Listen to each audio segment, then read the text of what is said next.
मुस्लिम सिख ईसाई का भाईचारा है वो कायम रहेगा। इन छोटी मोटी घटनाओं से हम घबराने वाले नहीं हैं। पाकिस्तान के जो नापाक मंसूबे हैं, लेकिन एक यहाँ पे हमारी जो सिक्योरिटी एजेंसीज हैं उनको भी हम ये आगाह करना चाहते हैं, उनसे भी हमारा ये अनुरोध रहेगा कि आपको चौकस होने की ज़रूरत है। अंडरग्राउंड जो इनके वर्कर हैं उनको भी चिन्हित करके एक एक करके ढेर करने की ज़रूरत है।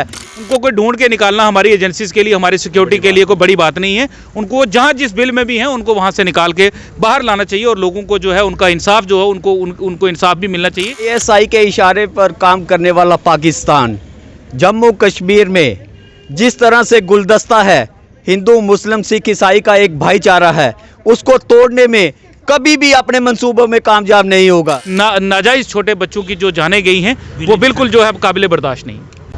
राजौरी में हुए टेरर अटैक में जब 6 हिंदुओं की हत्या कर दी जाती है और 2 बच्चों के चीथड़े तक उड़ जाते हैं आईडी ब्लास्ट में, लोग खफा हैं, लोग नाराज़ हैं, लोग सड़कों पर आकर जो है यही डिमांड कर रहे हैं कि इन आतंकियों को जल्द से जल्द नस्तानाबूद कर दिया जाए। वहीं J&K हाईकोर्ट बार एसोसिएशन भी जो है सड़कों पर आई। उन्होंने कहा कि इन बुरी ताकतों को जल्द से जल्द जो है ख़त्म करना होगा। कुछ एडवोकेट्स मेरे साथ मौजूद हैं। ये सिलसिला जो है पहले कश्मीर में था कि आई कार्ड चेक करके गोली मारी जाती, अब जम्मू संभाग में शुरू हुआ है। ज़िला राजौरी में मासूम बच्चों की जो है चित्रे तक उड़ गए आईडी ब्लास्ट में, उसके बाद रात को गोली मारी जाती है आई कार्ड देखकर। क्या लग रहा है कि हालात कैसे हैं? ISI के इशारे पर काम करने वाला पाकिस्तान जम्मू कश्मीर में जिस तरह से गुलदस्ता है, हिंदू मुस्लिम सिख ईसाई का एक भाईचारा है, उसको तोड़ने में कभी भी अपने मंसूबों में कामयाब नहीं होगा। जब से भारत सरकार और भारत की सेना मिलके एक ऐसा सशस्त्र कार्य कर रहे हैं जिसके हमारी सीमाएं इस समय आप देखें चार तरफ से चौबंद है, मगर जो अंडरग्राउंड जो इनके वर्कर हैं उनको भी चिन्हित करके एक एक करके ढेर करने की ज़रूरत है। और मैं आपको आश्वस्त करता हूं कि जम्मू कश्मीर में जो हमारा भाईचारा हिंदू मुस्लिम सिख ईसाई का एक फूलों का एक गुलदस्ता है, उसको बिखारने की जो पाकिस्तान ने ही अपने भाड़े के आतंकवादियों को भेजकर जो तोड़ने की कोशिश की है, उसको तोड़ने में अपने मंसूबों में कभी भी वो कामयाब नहीं होंगे। और हम अपने भाइयों के साथ राजौरी के डांगरी में जो भी इंसिडेंट हुआ है, हम उनके साथ कंधे से कंधा मिला के खड़े हैं और हम पाकिस्तान को यहाँ से आगाह करते हैं कि अगर उन्होंने ऐसी दोबारा कोशिश की तो हम जो है भारत सरकार सभी पूरे का पूरा इंसिडेंट पे नज़र बना के रखी हुई है। और जो भी उन्होंने उनके लॉन्चिंग पैड पे, मुझे लगता है भारत सरकार जल्द से जल्द हमला करके जो लॉन्चिंग पैड पे उनके जो आतंकवादी बैठे हैं उनको वहीं के वहीं ढेर करने की इस समय ज़रूरत है।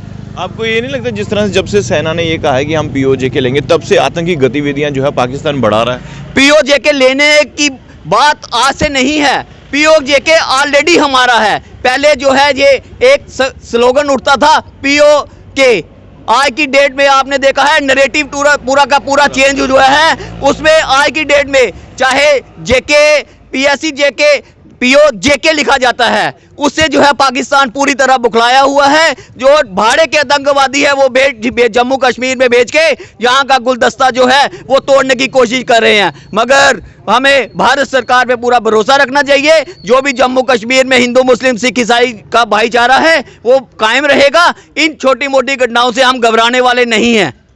आपको क्या लगता है जनाब कि जो इस वक्त हालात जो बने हुए हैं, क्या आपको लग रहा है कि राजौरी के हालात जो हैं वो सामान्य हैं? देखिए, राजौरी पुंछ दोनों डिस्ट्रिक्ट ने एक बहुत लंबे अरसे तक मिलिटेंसी को जो है वो देखा है और उन्होंने वहाँ के आम नागरिकों ने इसको लड़ाई की और जो पाकिस्तान के मंसूबे थे उसको पाकिस्तान को कभी कामयाब नहीं होने दिया, पिछाड़ के फेंका। आपने देखा होगा मिलिटेंसी वहाँ जिस तरीके से उभरने की कोशिश कर रही थी वहाँ उभरी नहीं। ये कहीं ना कहीं मैं आपके माध्यम से ये भी कहना चाहूँगा कि ये पाकिस्तान के जो नापाक मंसूबे हैं, लेकिन एक यहाँ पे हमारी जो सिक्योरिटी एजेंसीज हैं उनको भी हम ये आगाह करना चाहते हैं, उनसे भी हमारा ये अनुरोध रहेगा कि आपको चौकस होने की ज़रूरत है, आपको चौकन्ना रहने की ज़रूरत है। इस तरह के हालात आपको राजौरी में बनने या दोबारा से पनपने की जो है वो कहीं दोबारा पनपने न देने चाहिए, उनको वहीं ख़त्म कर देना चाहिए कि दोबारा कोई ऐसी हरकत करने से पहले कोई सोचे। तो ये जो है सिक्योरिटी एजेंसीज को इसका संज्ञान जो है वो बहुत सख्ती से लेना चाहिए और जल्द से जल्द उन लोगों को ये गुल्लू सुल्लू करने वाली बात नहीं है कि आप लोगों की जानों को ऐसे ही नुकसान हो गई और हम सिर्फ उनकी बातें करते रहें, हमने यहाँ प्रोटेस्ट कर लिया, उन्होंने वहाँ अपनी इन्वेस्टिगेशन कर ली। ये इन्वेस्टिगेशन सामने आनी चाहिए। इसकी जो भी इस इन्वेस्टिगेशन के रिजल्ट्स हैं वो पब्लिक के सामने आने चाहिए कि कौन लोग हैं। उनको कोई ढूंढ के निकालना हमारी एजेंसीज के लिए, हमारी सिक्योरिटी के लिए कोई बड़ी बात नहीं है। उनको जहां जिस बिल में भी हैं उनको वहां से निकाल के बाहर लाना चाहिए और लोगों को जो है उनका इंसाफ जो है उनको इंसाफ भी मिलना चाहिए। नाजायज़ छोटे बच्चों की जो जानें गई हैं वो बिल्कुल जो है काबिल बर्दाश्त नहीं। विलेज डिफेंस कमेटी वैसे तो आप देख सकते हैं काफ़ी दुख में, और आप देख सकते हैं सभी एडवोकेट जो हैं इस वक्त कह रहे हैं कि जनाब जो भी हो रहा है राजौरी में वो ठीक नहीं है, और इसके लिए जो है सिक्योरिटी फोर्सेस को, एजेंसियों को और बारीकी से काम करना होगा। जिस भी बिलों में ये आतंकी छुपे हैं उन बिलों से इन आतंकियों को जो है ढेर करना होगा, बाहर निकाल कर। जिस तरह से चूहे बिलों में छिपते हैं उसी तरह ये आतंकी छुपे हैं, और जब इन आतंकियों को उन बिलों से निकाला जाएगा और इन्हें जल्द नस्ते नाबूद करके जो है उन मासूम बच्चों को जो है श्रद्धांजलि के रूप में जो है उनकी जो है उन आतंकियों को ढेर करना चाहिए। इस वक्त जो बड़ा चैलेंज है सिक्योरिटी फोर्सेस को है। और जम्मू कश्मीर पुलिस की अगर हम बात करें, जम्मू कश्मीर पुलिस ने भी जो है 10 लाख रुपए का इनाम दिया है। जो आतंकियों की जो है इत्तला करेगा उसकी आइडेंटिफिकेशन भी, यानी कि उनकी पहचान भी जो है वो छुपाई जाएगी। आपको क्या लगता है खबर देखकर? आप अपनी राय ज़रूर कमेंट बॉक्स में रखिएगा। देखते रहिए भारत मॉनिटर। जय हिंद।